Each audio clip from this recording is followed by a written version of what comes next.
नमस्कार, आप देख रहे हैं छठी आंख न्यूज। राजनीति के हर मोड़ पर हमारी पैनी नजर रहती है। सच और सरोकार की पत्रकारिता ही हमारी पहचान है। आपको दिखाएंगे हर खबर बेबाक अंदाज में, बिना किसी लाग लपेट के। 2027 में पीडीए चलेगा और पीडीए के लोग देख रहे हैं उनका वोट कैसे छीना जा रहा है, कैसे अपमानित हो रहे हैं। यह एक गंभीर मामला है। भारतीय जनता पार्टी की कई योजनाओं की और रणनीतियों की पोल अब खुलने लगी है। जो लोग दिन रात यह दावा करते थे कि भारत विश्व गुरु बनने जा रहा है, आजकल वही लोग चुप हो गए हैं। क्या यह इस बात का संकेत नहीं है कि भारत अब पहले जैसा मजबूत नहीं रहा? क्या भारत की ताकत अब इतनी कमजोर हो गई है कि हम अपना बाजार अमेरिका को दे रहे हैं, जबकि हमारा खुद का विकास संकट में है? हमारे देश में अब जो स्थितियां हैं, उन्हें देखकर ऐसा लगता है कि जो लोग देश की उन्नति का झूठा प्रचार करते थे, उनके दावे खोखले साबित हो रहे हैं। अब जब एग्जिट पोल की बात की जाती है तो यह साफ नजर आता है कि वह सर्वे कई मायनों से सही नहीं होते। इन पोल्स के माध्यम से जो तथ्यों को पेश किया जाता है वह अक्सर निष्कलंक नहीं होते हैं। कल जब चुनाव परिणाम सामने आएंगे तो हमें पूरी सच्चाई का पता चलेगा। जो मतदान हुआ है वही असल सच्चाई होगी। जनता का रुख है वही तय करेगा कि देश में असल परिवर्तन कब आएगा। जो लोग अपनी सत्ता और शक्ति के बल पर इस देश को नियंत्रित करने की कोशिश कर रहे थे, उन्हें अब जनता का असली निर्णय सुनने को मिलेगा। तो बने रहिए छठी आंख न्यूज के साथ। हर खबर पर हमारी पैनी नजर। ये नेतृत्व पे आप क्या कहना चाहेंगे? इंडिया गठबंधन को लेकर के गठबंधन के नेतृत्व पे सवाल खड़ा किया। अभी कोई बड़ा सवाल नहीं पूछना है। ये हमारा इंडिया का अंदर का मामला है। ये हम लोग सुलझाते रहेंगे। क्या चीज?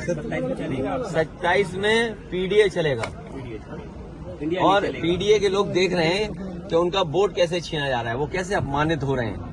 उन्हें एसओ की पोस्टिंग नहीं मिलेगी, सीओ नहीं बनाया जाएगा, क्योंकि वो वोट में कहीं न कहीं आपको दे देंगे। कौन सिपाही पोस्ट होगा? क्या पीडीए परिवार के लोग नहीं देख रहे हैं कि भाई जब पोस्टिंग होगी तो उनके नाम देखे जाएंगे, उनका नाम काट दिया जाएगा। तो ये जो पीडीए के लोगों का अपमान हुआ है, और यही तो हम कहते थे कि बाबा साहब भीमराव अम्बेडकर जी ने जो अधिकार दिया है उन अधिकारों को छीन रहे हैं। बात ये वोट ही नहीं डालने दोगे आप, या दूसरे आपके लोग वोट डाल लेंगे, ये कहाँ की वो है? इसीलिए मैंने कहा कि इलेक्शन कमीशन मर गया है।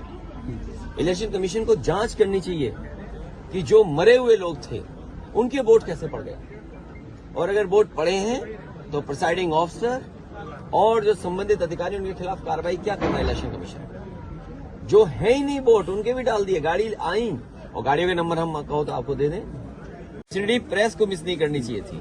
लेकिन अखिलेश जी, अगर बात की जाए तो जिस तरीके से अमानवीय व्यवहार भारतीय नागरिकों के साथ अमेरिका ने किया, उसको लेकर के कल आप लोगों ने संसद में प्रोटेस्ट भी किया। क्या जिस तरीके से आप लोग आवाज उठा रहे हैं ये आगे भी देखने को मिलेगा सदन के अंदर? भारतीय जनता पार्टी की कुछ चीजों की तो पोल खुल गई, और पोल इसलिए खुल गई कि हमने और आपने वो डंका बजते हुए देखा था जी। बड़े बड़े इवेंट देखे थे हम लोगों ने, और ये भारतीय जनता पार्टी वाले लोग कोई दिन नहीं चूकता था जिस दिन ये नहीं कहते थे कि दुनिया में हम कहां पहुंच गए हैं, हम कुछ बन गए हैं, विश्व गुरु बन गए हैं।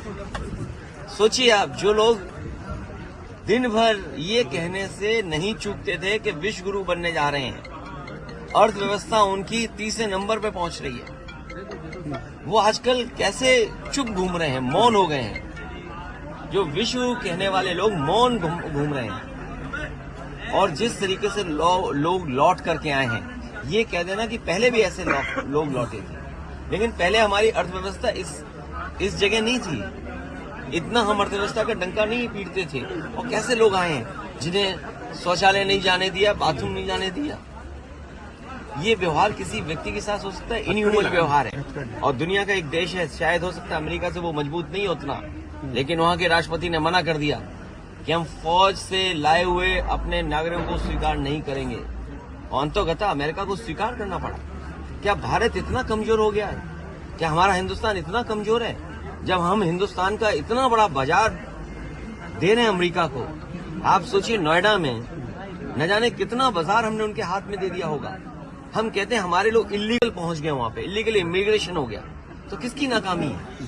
ये सरकार की नाकामी है, जो क्वालिटी ऑफ लाइफ या उनको बेटर अपॉर्चुनिटी नहीं दे पा रही। अगर उन्हें बेटर अपॉर्चुनिटी यहाँ मिल रही होती, क्वालिटी ऑफ लाइफ बेटर यहाँ होती, तो शायद वो 50 लाख और 1 करोड़ रुपए दे करके नहीं जाते।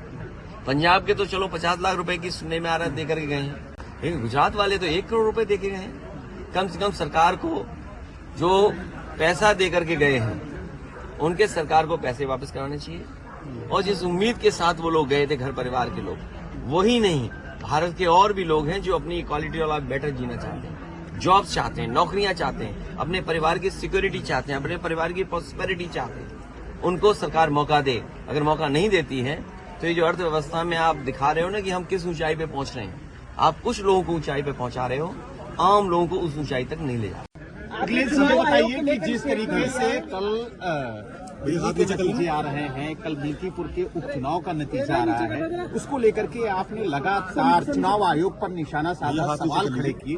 आखिरकार संवैधानिक संस्था पर इस तरीके के सवाल क्यों?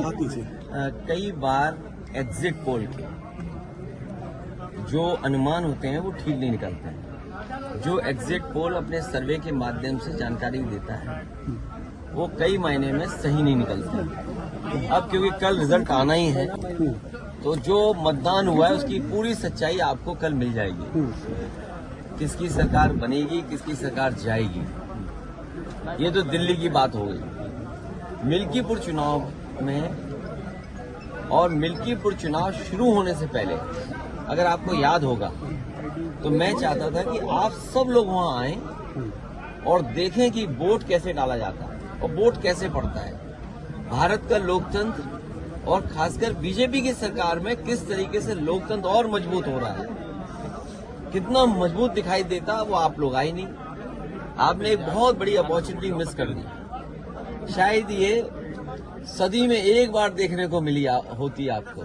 जैसे ये वाला कुंभ जो है, महाकुंभ की कोई परिभाषा नहीं है, लेकिन क्योंकि जमाना आजकल मार्केटिंग का है और जितना आप उसको कम्युनिकेट कर ले जाओ तो महाकुंभ हो गया। 144 साल का किसी ने प्रमाण नहीं मांगा। ये चुनाव भी 144 साल वाला जैसा चुनाव था जो आपको देखना चाहिए था। सोचिए आप, बगल के जिले जो हैं वहां से भारतीय जनता पार्टी ने अपने कार्यकर्ता बुलवाए। अंबेडकर नगर से कार्यकर्ता आए। अब तो हम लोगों को उनके गांव पता लग गए हैं क्योंकि पकड़े गए थे कुछ लोग। बगल के जिले से अमेठी से लोग आए थे, सुल्तानपुर से लोग आए थे, रायबरेली से लोग आए थे और गाड़ियों के नंबर हैं। अगर आप चाहोगे तो मैं अपने पार्टी के पेज पे कुछ गाड़ियों के नंबर आपको दे दूंगा, डाल दूंगा। प्रिसाइडिंग अफसरों की आपको वो रिकॉर्डिंग मिल गई होगी जहां पर प्रिसाइडिंग अफसरों से पूछा कि भाई टारगेट पूरा है कि नहीं है और किस टारगेट में आप हैं, आपको 30 वोट डलवाना है फर्जी या 50 वोट डलवाना है या उससे ऊपर, वो भी रिकॉर्डिंग आपको हम लोगों ने जानकारी दे दी। बीएलओ कौन पोस्ट होंगे, किस थाने में कौन पोस्ट होगा, सीओ कहां पोस्ट होगा, एसएसपी कौन क्या देखेंगे, ये सब वेल प्लान्ड इलेक्शन हुआ ये वाला। ये आपने 144 साल वाला जिस तरीके से कुंभ था उस तरह दुनिया का सबसे अच्छा